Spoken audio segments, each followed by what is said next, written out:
అరే అందరు జగన్ లాగా ఉండరు, గుర్తుపెట్టుకో. ఏం స్వామి మీరు కూడా అటు మాడితే అది కాదు, అడిగేదాన్ని కూడా ఒక అర్థం ఉండాలి. సార్ ఒక్క నిమిషం, మీడియా మిత్రులు కూడా మీరు ఆలోచించండి. ఈ ప్రశ్నకి ఏమైనా అర్థం ఉందా? ఇప్పుడు నేను ప్రైవేటీకరణ జరగనీయనని నేను హామీ ఇచ్చా. 7 నెలల్లో ఎంపీ గారు పోరాటం వల్ల, ఎమ్మెల్యేల పోరాటం వల్ల 1600 కోట్ల రూపాయలు తీసుకొచ్చాం.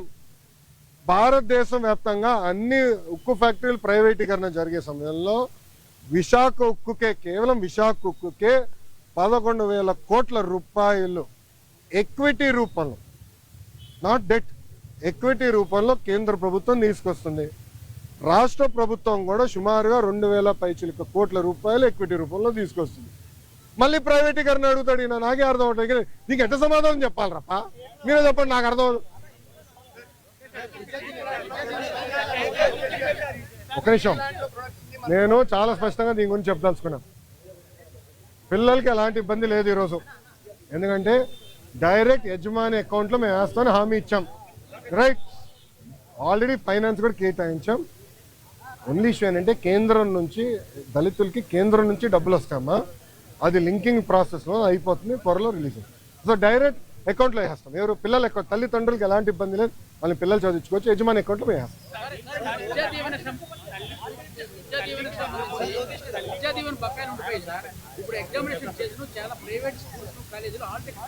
ఒక నిమిషం, ఎవరు ఇవ్వట్లేదు నాకు చెప్పండి, కఠినంగా యాక్షన్ తీసుకుంటా. ఒక నిమిషం, నేను యాక్షన్ తీసుకుంటా. ఒక నిమిషం, నేను యాక్షన్ తీసుకుంటా. ఒక్క నిమిషం అమ్మా, నేను పూర్తి చేయనండి. సార్ ఆగండి సార్, సార్ మీరు వినండి.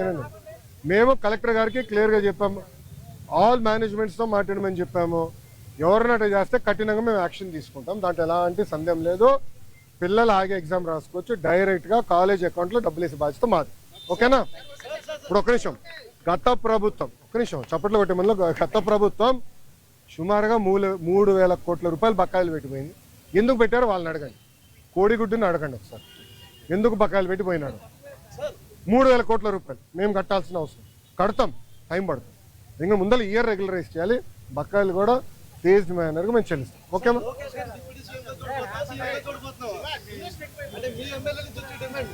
తెలుగుదేశం పార్టీ కార్యకర్తగా చూస్తున్నాను అంతే, నాకు అవసరం లేదు అనా. ఒక్క నిమిషం, చంద్రబాబు నాయుడు గారు నాకు ఏ బాధ్యత ఇచ్చినా అహర్నిశలు నేను కష్టపడతా, పని చేస్తా, పార్టీని బలోపేతం చేస్తా, అంతేగాని పార్టీకి చెడ్డ పేరు మటుకు నేను తీసుకురాను.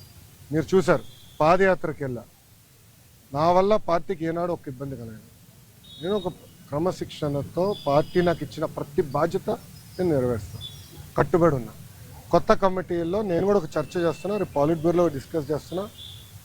ఒక వ్యక్తి ఒక పదవిలో 3 టర్ముల కన్నా ఎక్కువ ఉండకూడదు, నేను వ్యక్తిగతంగా నమ్ముతాను. అది నా వ్యక్తిగత అభిప్రాయం, పార్టీ అభిప్రాయం కాదు, నాయకుల అభిప్రాయం కాదు, నా అభిప్రాయం, లోకేష్గా నా అభిప్రాయం. నేను కూడా ఈసారి నేషనల్ జనరల్ సెక్రటరీగా ఉండకూడదని నేను భావిస్తాను. ఎందుకంటే 3 టర్ములు నేను అక్కడనే ఉంటున్నాను, వేరే వాళ్ళు కూడా అవకాశం రావాలి. గ్రామ పార్టీ నుంచి పార్టీలో మూవ్మెంట్ పాలిట్ బ్యూరో వరకు రావాలనేది నా లక్ష్యం, నా ఆలోచన. రైట్ ఆర్ రాంగ్ అది పెద్దలు నిర్ణయిస్తారు, నా ఆలోచన అది. అందుకే ఈసారి నేను కానీ రాము కానీ, మళ్ళీ రాము అంటే ఏడుస్తారు వైకాపా వాళ్ళు, ఎందుకు ఏడుస్తారు నాకు తెలీదు. రాము ఏమో నన్ను అన్నంటాడు, నేనేమో రాము అంటాను, ఇద్దరే. సో రాము కూడా, మొన్న రాము నేను కూడా మాడుకున్నాం, దావోస్లో కూడా లంచ్ చేస్తుంటే మేము మాడుకున్నాం. సో రాము కూడా ఏదన్నా నేను కూడా వేరే దానికి వెళ్దాం, వేరే వాళ్ళకి అవకాశం ఇద్దాం, పార్టీలో మూవ్మెంట్ రావాలని మేము అనుకుంటాం. ఓకే ఓకేమ్మా, థ్యాంక్ యూ. ఏంటన్నా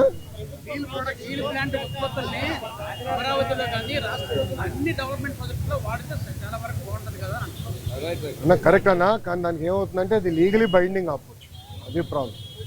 అంటే రేపు ఇప్పుడు ఓపెన్ మార్కెట్ ఉన్నప్పుడు ఏమవుతుందంటే, రేపు ఎవరన్నా కోర్టుకు వెళ్ళి ఒకటి కేసు ఇస్తారు, ఇంకో వాళ్ళు ₹1 తక్కువ ఇస్తున్నారంటే ఫినిష్డ్, అడిగే వాళ్ళు గొడవలు అవుతాయి, ఆ ప్రాబ్లమ్స్ ఉన్నాయి. అది కూడా డిస్కస్ చేసాం మేము, అది టెండర్ ప్రాసెస్ ఫాలో అయిపోతే మనం అందరూ ఇబ్బంది పడతాం.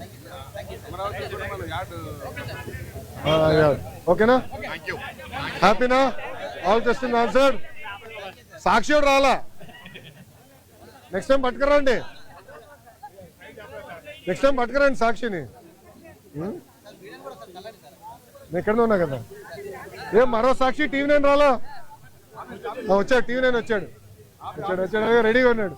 Okay boss, thank you sir, జై హింద్. పార్టీ ఆఫీస్కి వస్తాను.